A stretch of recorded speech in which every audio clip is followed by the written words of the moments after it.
हमारे तरफ से एक जरा सा भी उग्र भाषण होगा या उग्र बात होगा, आप तुरंत हमको आपके जिला में गिरफ्तार कर लीजिएगा, केस डाल दीजिएगा, या न तो आप उनकी बात मान लीजिए, हम यहाँ से लखनऊ चले जाते हैं और धरना हम खत्म करवा देते हैं। आज देखिए सैकड़ों की संख्या में पुलिसकर्मी, जैसे लग रहा कि हम लोग कोई आतंकवादी हैं, कोई गुनहगार हैं, इस तरीके से रोक लिया गया, वो भी 150 किलोमीटर पहले, कार्यक्रम से पहले।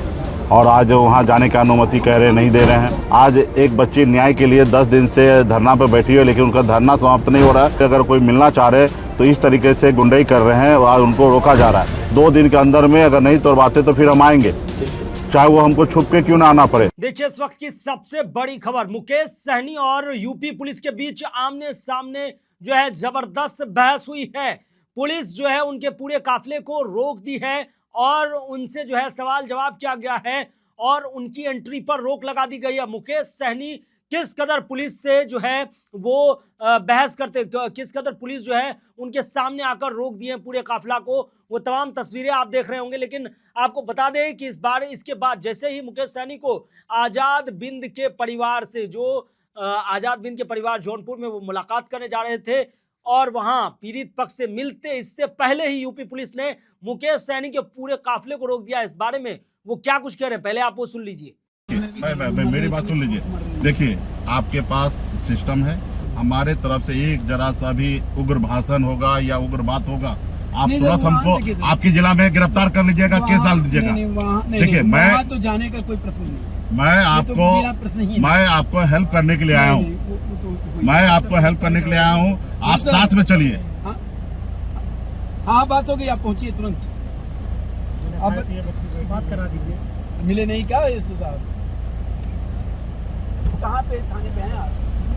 नहीं वो मान बता रहे हैं, मान के बारे में चले करना। सुन लीजिए, देखिए हम जो है ना वहाँ पे आज उनका धरना तोड़ाने के लिए आए हैं। सर कल भी हमने बोला देख लें सर, एक दो या न तो आप उनकी बात मान लीजिए, हम यहाँ से लखनऊ चले जाते हैं और धरना हम खत्म करवा देते हैं। हम तो कोई बड़े अधिकारी नहीं, मैं आप सबसे तो आप अपने जिले के मुखिया से बात करा देना आपकी। आप तो जिले के मुखिया से बात कर लीजिए ना, या करा दीजिए, हमको क्या है प्रति, हमको बड़ा बात करा दीजिए। कि आज जौनपुर जिला में आप सबको जानकारी है, दुल्हा हत्याकांड में आज उनकी बहन सिस्टर जो है वो पिछले 10 दिनों से अनशन में बैठी हुई है, धरना पे बैठी हुई है। आज उस परिवार से मिलने के लिए जाना था, पहले से समय निर्धारित था। आज देखिए सैकड़ों की संख्या में पुलिसकर्मी, जैसे लग रहा कि हम लोग कोई आतंकवादी हैं, कोई गुनहगार हैं, इस तरीके से रोक लिया गया, वो भी 150 किलोमीटर पहले, कार्यक्रम से पहले। और आज वहाँ जाने की अनुमति कह रहे नहीं दे रहे हैं। तो ये सारे चीज़, ये सब सरासर लोकतंत्र में जनता का जो है अधिकार है, उनको हनन किया जा रहा है, उसको कुचला जा रहा है। आज एक बच्ची न्याय के लिए 10 दिन से धरना पर बैठी है, लेकिन उनका धरना समाप्त नहीं हो रहा है। लेकिन उनसे अगर उनके परिवार के लोग, उनके भाई, उनके मिलने वाले लोग, जानने वाले अगर कोई मिलना चाह रहे तो इस तरीके से गुंडाई कर रहे हैं और उनको रोका जा रहा है। तो आज इसके लिए हम लोग को यहाँ से दूसरी जगह भेजा जा रहा है, ज़िला के अंदर जाने के लिए नहीं मिल रहा है। लेकिन अभी मैं कप्तान एसपी साहब से बात हुआ है, उनसे मैंने आग्रह किया है कि 2 दिन के अंदर में आप उनकी बातें को मान लीजिए, जो संवैधानिक है, जो सही है, उस बात को मान के उन कार्रवाई कीजिए और अनशन को, जो धरना है, उनको तोड़वाइए। और यदि नहीं तोड़वाएंगे तो फिर हम 2 दिन के अंदर में अगर नहीं तोड़वाते तो फिर हम आएंगे, चाहे वो हमको छुप के क्यों ना आना पड़े, लेकिन हम छुप के आएंगे। लेकिन अगर 2 दिन के अंदर में उसकी बात मान ले जा रहे हैं, गुनहगार को पकड़ लिया जा रहा है, तो मुझे कोई ज़रूरी नहीं है।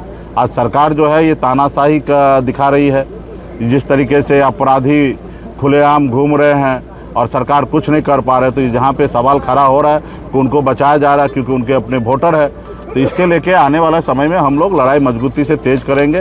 आज बहुत दुर्भाग्यपूर्ण है कि आज हमें इस तरीके से रोका जा रहा है उत्तर प्रदेश सरकार की तरफ से।